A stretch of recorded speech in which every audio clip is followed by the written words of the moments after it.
So hello, I'm Chang. I'm from Biomedical Engineering Department. So I'm a student who majors in image processing, and I really like that. So today I'm going to talk about some knowledge about image processing, and this concept is the basic or fundamental concept in image processing. That is, what is a digital image?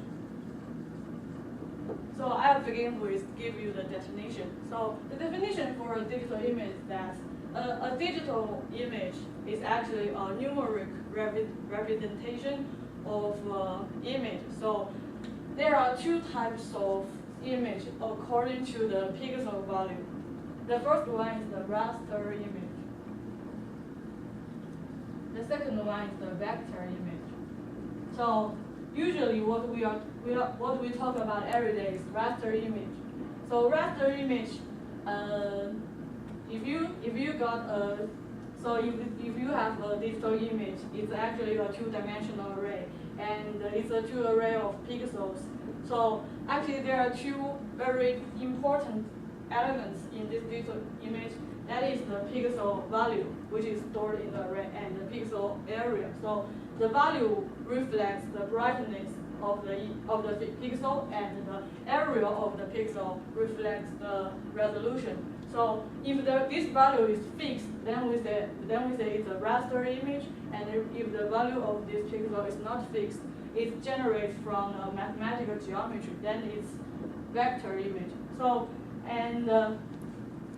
there are many devices that we can get the raster image, like our digital camera, the scanner, and you can also use a microscope to generate raster image. But you can only generate vector image use some softwares and some algorithms.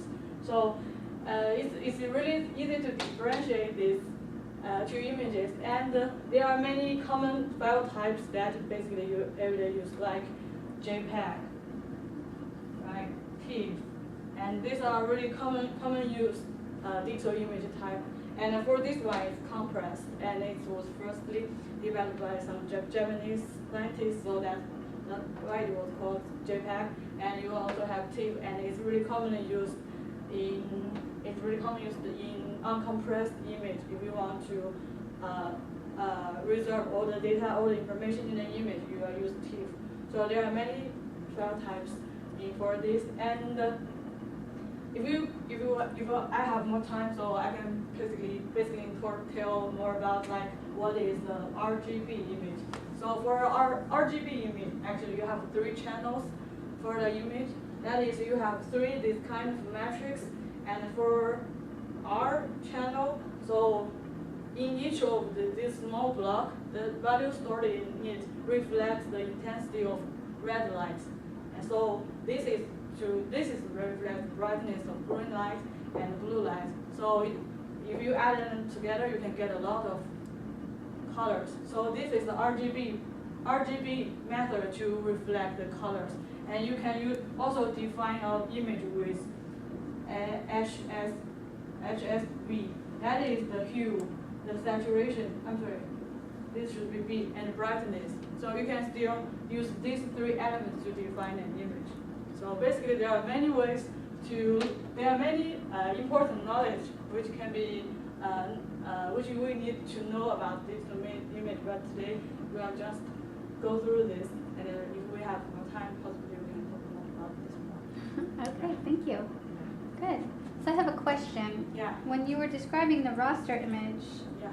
you kept saying that this image is fixed, or Yeah. something is fixed. Yeah. What did you mean by Fixed. Right? yeah, by Okay. fixed? So if you for a vector image, so the value is not fixed. So we have to compare this to think about it. So if you get a raster image, right? So like you use your digital camera, there are many sensors in your digital camera. The sensor in your digital camera decide the maximum size of your image.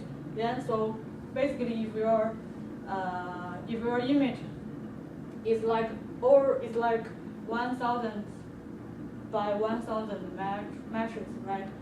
And so the value in each this pixel is fixed. You cannot change it. You can compress it, you can lose it, but you cannot change it. But for a vector image, like you can,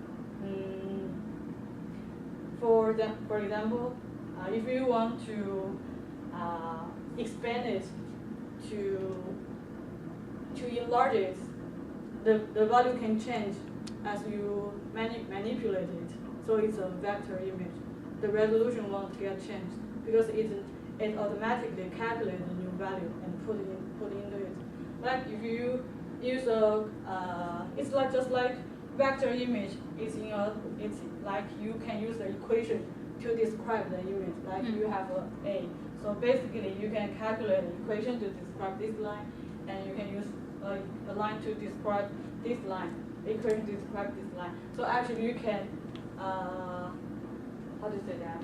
So you can expand this word as large as you want. So and the value for this can be changed. So this is a vector image, and the value stored in each pixel can be changed, but this one cannot. I see. Okay. Yeah. So actually, if you want to like zoom in this image, actually what they did is by interpolate.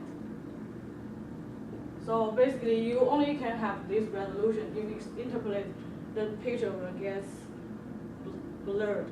Okay. And this won't get blurred. I see. Yeah. Last Christmas, well, my father is an artist, and he's very good at drawing sketches.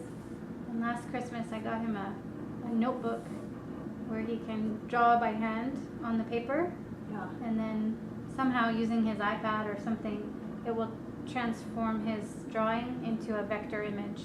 Yeah, that's cool. Because if you got a vector image, you can like zoom it in like really as large as you want. So you can print it out to hang on your wall, or just like you can use it to make a postcard to send to your friend. Yeah. But if you take a photo, right, it's a raster image. Then the size of the image is fixed. Yeah. Yeah. You can compress it. You can take a small picture of it, and you can still keep the resolution. But once you zoom in, it will become blurred. Yeah. So it's not so good as vector image, but actually most of the images are raster image because we have a lot of input devices. Yeah, so we can get a raster image. Yeah. Very nice. Well, thank you. Yeah. You're welcome.